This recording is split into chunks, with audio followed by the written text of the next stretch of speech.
right, so I'm going to be going over the oldest recorded chess game that I could find that I still have. This was found in the first ever book of chess notation that I ever had. It's not the oldest game that I have. However, it seems like I ripped out all the games prior to this for whatever reason. So this is currently the oldest game that I could find. This was played in 2014 when I was 1270. So if I'm doing the math correctly, I was probably 13 or 14 years old at the time. This was roughly, what is that, like 10 years ago, a full decade ago, and I was USCF rated 1270, and I was playing a 1550. As you can see, I played with 93.4% accuracy, which is honestly pretty shocking considering I was only 1270. But I think there's a lot to learn from this game, positionally and just in general. So let's just go ahead and take a look. So I start the game off with e4, which is already very surprising considering these days I play d4 primarily, and I've been doing that for at least like 7 or 8 years. So this just tells you how long ago this game was played. My opponent goes c5. I play knight to f3, just looking to play an open Sicilian with pawn to d4. My opponent goes knight to c6, and we have just that. d4, c takes d4, knight takes d4, and pawn to e5. So here we're hinting at a possible Sveshnikov after knight to b5 and d6. However, we have something a little bit different. After knight to b5, my opponent plays a6, which is a little bit of a rare move these days. I would say that generally these days people go pawn to d6, and the main reason is because after a6 this allows this knight to d6 check, where you really don't have any choice but to give up this bishop for this knight. You don't want to move the king, so bishop takes d6 was played, queen takes d6, and my opponent looks immediately for a queen trade with queen to e7. So this makes a lot of sense, and instead of retreating the queen to d3 or d1, I just choose to play queen takes e7, which indicates a queenless middle game. So knight g takes e7 was played, and I developed the bishop to c4. So this is a bit of an inaccuracy. I probably wouldn't play this move these days, mainly just because it runs straight into pawn to b5, which would just gain a free tempo and allow black to queenside expand a little bit easily. But I play bishop to c4. I want this bishop on this diagonal. I want to stop black from playing pawn to d5 himself. But in that case, I'm not really sure why I didn't play knight to c3. Maybe I was a little bit scared of knight to d4, but I don't think that's really too much of a concern. Okay, so in the game we have knight to d4, which now, since I didn't play knight to c3, I can meet with knight to a3. And this makes a lot of sense because I just defend this pawn. Obviously, the engine wants me to play the bishop back to d3, but I did not do that. Let's go over here to the engine lines. Okay. So knight to a3, defending here. And the problem with this move is after the thing is b5 is still really allowed here.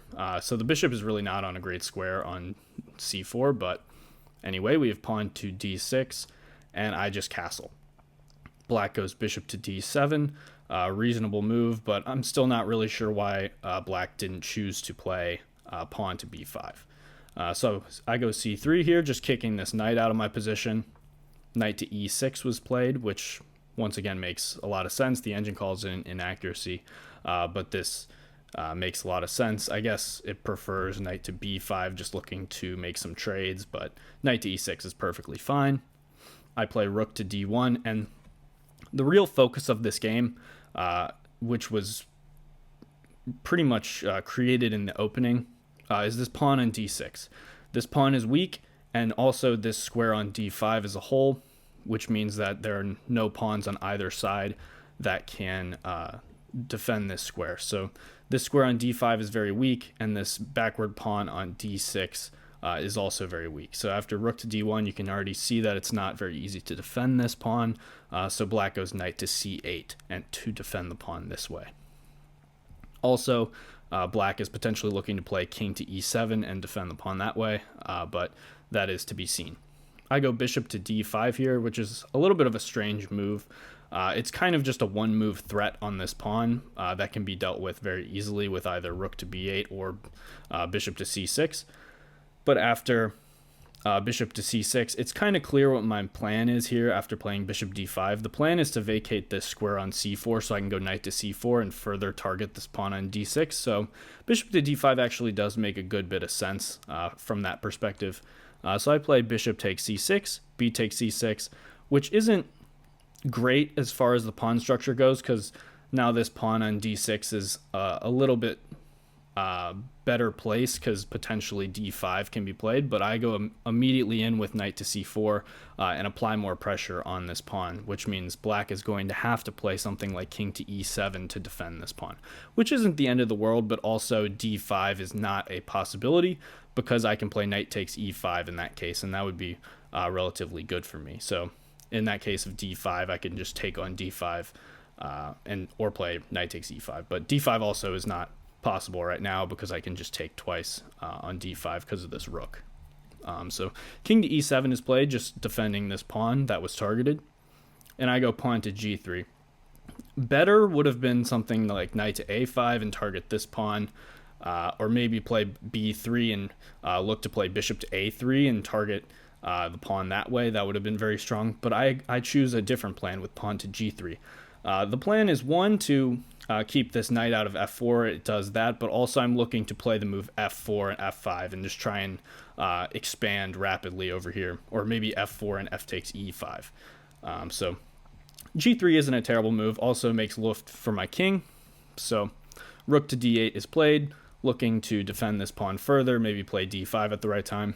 I just develop my bishop to e3, and black plays pawn to c5, which I'm not really sure I understand too much. I guess black was scared of me infiltrating on this square in some case, but pawn to c5 is not a very good move positionally because this square on d5 will just be permanently weak, which you don't really want. So I just go rook to d2, which makes a lot of sense. The engine calls it an accuracy, but I would tend to disagree with that because the plan is simply to double stack the rooks on the d file, and after pawn to c5 is played, this pawn on d6 is just forever weak. It's a forever backward pawn. You're never really going to get in pawn to d5, so I'm just going to double my rooks on this file and basically ask black what he's going to do about it.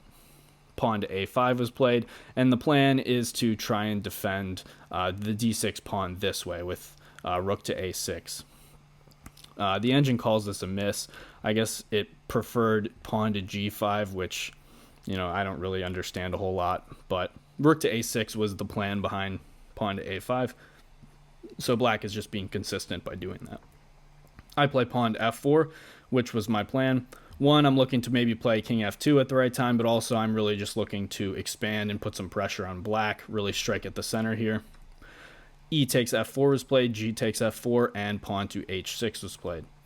I go pawn to f5, and I have a very clear plan in mind here. So black really has to go knight to g5 here.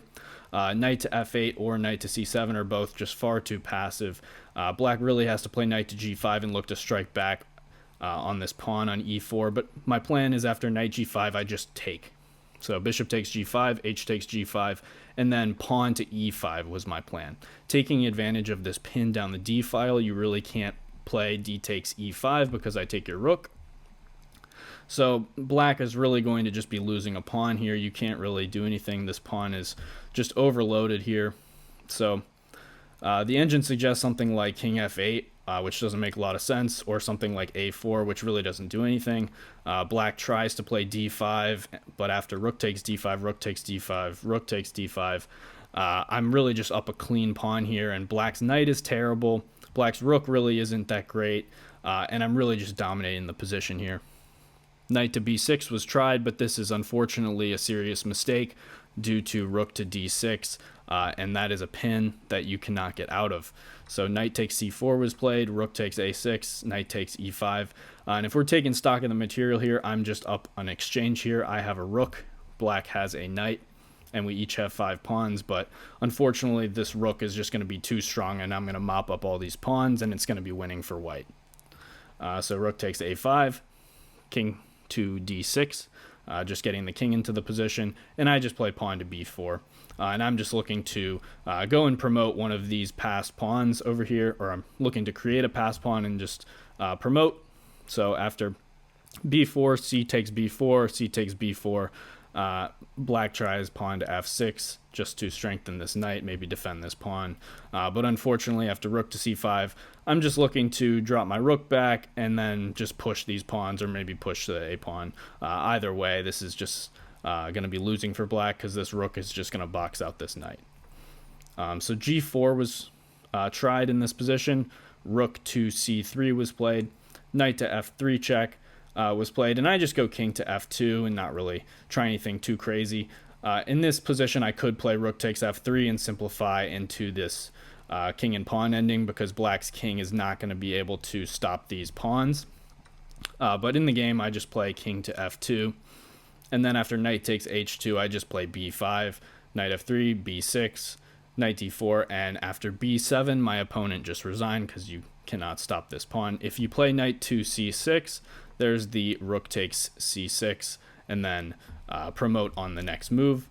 So my opponent just resigns after pawn to b7.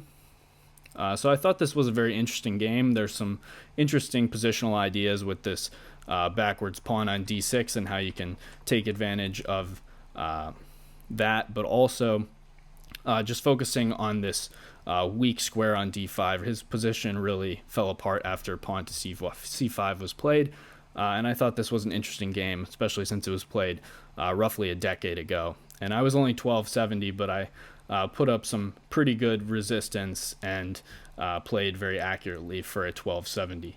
I guess now I'm roughly 800 rating points higher than that, but I thought this was an interesting throwback to roughly 10 years ago. So that's going to be all for this video, but hopefully you enjoyed this review and learned something, and I will see you guys next time.